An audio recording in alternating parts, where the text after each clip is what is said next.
is our father Jacob. I saw it in my head. I see it. Jesus walked out there with the disciples, and he kind of sits up on top of the well. Like he kind of slid himself up, but sits on top of the well. And they making comments, they doing their thing, they doing their thing, whatever. And Jesus, I guess to get some peace, sends them to go get lunch. Now, I'm just made this way. During the day, I'm thirsty more often than I'm hungry, right? So I need water more often than I need food. During the day, I'm thirsty more often than I'm hungry.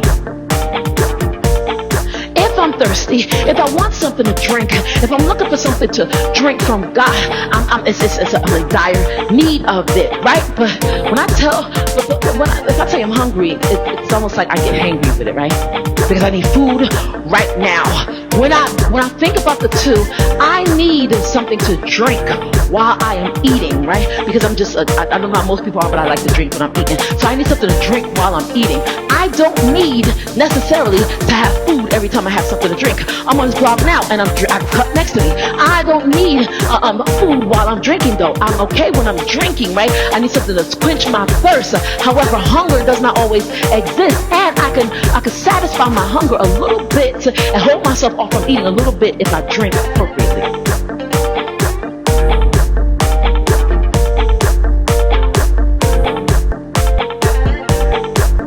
Thing is, he sent the disciples off to get food, get some lunch. I thought about this. I was like, okay, they obviously must not have been in the right mindset, because he sent them off to go get food. Occupy yourself with food, go get lunch. The food is never on the same track.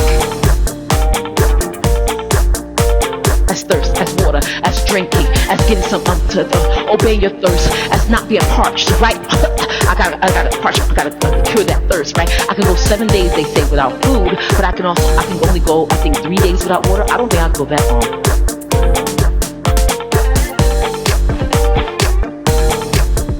But for Jamie, food and drink usually go on the same track. I like to have both of them together. So if I was going to send the disciples to go get food, and I had the Samaritan woman coming up to get water, I would probably want to keep them on the same track, except they had to be separated. Food went one way and water came in another. Sounds like they were so annoying. You know, there's so much that he had to send food one way so that food wouldn't scare off water. It's odd to me because they had seen Jesus do miracles, and I mean the miracle with the 5,000 involves bread, so that's food, right? We're used to food. There's also a miracle of 4,000 that comes after that, but you don't really hear about it too much in the gospel, right? But there's a miracle of 5,000, there's a miracle of 4,000, but they have seen food, but here comes water. It made me think because nobody in the stories ever asked him, what about something to drink? You gave us bread, you gave us bread, you gave us fish and bread, you gave us fish and bread. You gave them fish and bread, but when they multiplied the meal, he gave them fish and bread. And I call it oasis. He gave them fish and bread to eat, but he never gave them anything to drink.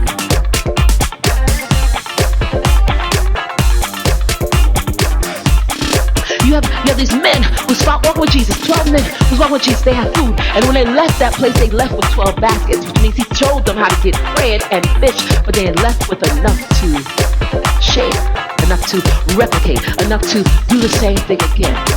Food. Bread and fish. A complete meal almost with the minor specialties, right?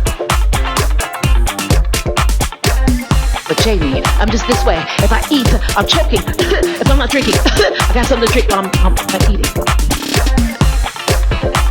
I need drink with my food. They had no drink with it. Right? Fish, bread, nothing to drink.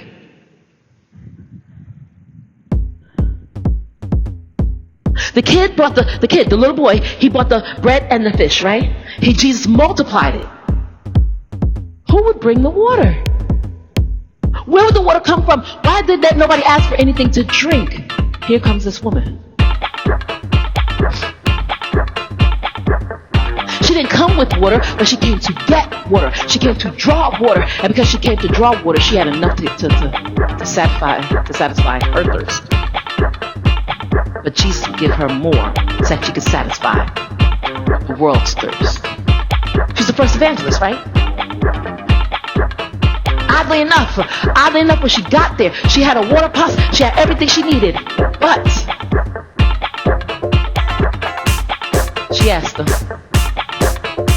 are you as good as our father Jacob?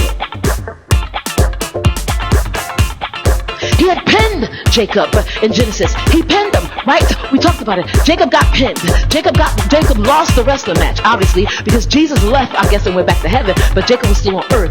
If Jacob had won, Jacob would have went back to heaven and become King of Kings, and Jesus would have been on earth. But that's not what happened. Jesus pinned Jacob, and still, here he comes again, silently, sweetly, meekly. You know what he does? He sends food away. He sends food away. These people know how to recreate food, make miracles of food. He sent food away. Wow. Somebody was coming with the thirst. And so she asked him, are you as good as our father Jacob? He was sitting on him. He did it differently this time. He pinned him the first time. He poked him in the thigh the first time. Put that hole in his thigh the first time. And now not only am I better than him, but I'm sitting on top of his well. I'm not better than him, but I'm higher than him. It's on a different scale. You come and asking me about Jacob. I come bringing you water. You are thirsty woman. Why are you asking me about him? Has he quenched your thirst lately? Has he given you anything lately? Has he given you food lately? What about Baal? What about Buddha? What about your God? Have they given you anything lately? What about Abraham? We have Christians nowadays, even evangelical Christians, that are still worshiping Abraham. That person asked me, they said, you mean to tell me Abraham, who had faith and trusted God, who's a father of faith, didn't have faith? I said, for me, faith is a New Testament organism. Which is this. I said, tell me if I'm wrong. Faith is a New Testament organism because it was known, but they did not know what they had, and they did not know what they had faith in. If faith was a concept, they did not know that was a concept, and they did not know what they had that concept in. They didn't know what they had. As a matter of fact, they didn't know what God looked like, how he performed, who he was. They did not know any of that. That's why Jesus came. That's why there's a place called Shiloh. That's why it was Abraham's bosom, because it was a place that they could be stored away until Jesus died, and they could be set free like we were. There were those that died before getting the promise. But when the promise came, the promise would make evident the purpose behind having faith. Nowhere in there, I said promise, come, purpose, and all those things. Nowhere in there did I say, I need to be saved by Jacob. We are saved by grace through faith. It's not of ourselves. It is a gift of God. Who? God. Who? God. Jehovah God, not Baal. God. Who? God, not Buddha. God. Who? God. Jesus Christ. Holy Spirit. Nowhere in there am I saying Abraham. Am I saying Buddha? Am I saying it's not about them? It's a gift of God. God has given it to us. Not of ourselves, lest any man should boast. I can't boast because it's a gift of God. At the end of the day, I got faith in Jesus Christ. I don't got faith in Buddha. To get your well, he pinned Jacob in the beginning because he was wrestling him, right? And now he's sitting on Jacob talking to you. And then it doesn't matter whether he's better than Jacob or where he stands with Jacob. Are you woman enough to take him off the well? But focus for a moment on what you're really there for. Are you thirsty? Are you thirsty? Because whether he's better than Jacob or not, he's got the water that you need. And he will supply and provide all of your needs according to his riches and glory. Philippians 4:19. Hallelujah to God. It doesn't matter who he is. You don't need to know his name. Like Jacob asked him, what's your name? Jacob didn't know his name. Jacob wanted to get him, like I told you last week about Pontius Pilate. Any Pontius Pilate, a Pharisaical person, wants to get you to admit your name to them. Meaning, show me your cards. Meaning, I am undressed. You can see me. You want me to undress myself before you. You want to know my name. You want to know my identity. You want to know what's going on with me. Any Pontius Pilate wants you to do that for them. He wanted Jesus to undress him.